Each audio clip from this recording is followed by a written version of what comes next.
Australia today as a multicultural city. You can see a microcosm of different national cultures in every corner of the city. Every year, hundreds of international students come here to study. This phenomenon stems from their past history of immigration. As a coastal city, that vast ocean brought the first Chinese to Australia one day hundreds of years ago.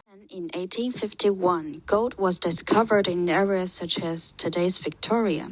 The news spread around the world in isolation, attracting gold seekers from various countries to the area, including the Chinese. The number of Chinese in Australia during the gold rush was as high as 40,000.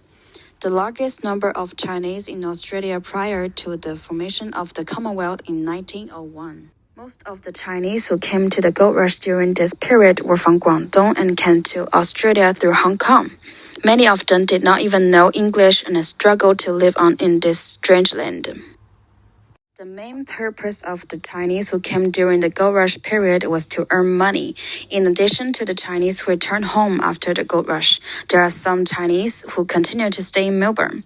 They are mainly engaged in three kinds of occupations. First is making furniture, and now there are still many Chinese furniture stores in downtown Melbourne. The second is a vegetable farmer. Now Melbourne's Victoria Market can still see a lot of Chinese selling vegetables. The third kind is to continue their career as miners. As the Chinese have gradually engaged in a wide range of occupations, more and more Chinese moved from the townships to live in the city, with the present-day Chinatown. Chinatown is home to many buildings with a strong Chinese style. They gave a lot of spiritual strength to the Chinese in Australia at the time when the White Australia policy was applied.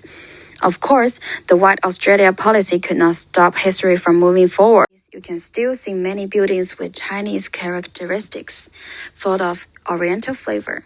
In Melbourne's downtown area of Chinatown, you can see the old Victorian architecture and Chinatown's old buildings contrasting with each other, echoing the Chinese and Western styles, making Melbourne more charming. See that the Australian government is working hard to create a fair, inclusive, and harmonious society where everyone can have access to the opportunities Australia has to offer. The past history of immigration is making this country even more eye-catching and diverse. Whether it's the architecture, the culture, or the customs that promote interaction between the various ethnic groups in Australia, the respect and the acceptance of different peoples and cultures makes everyone happy.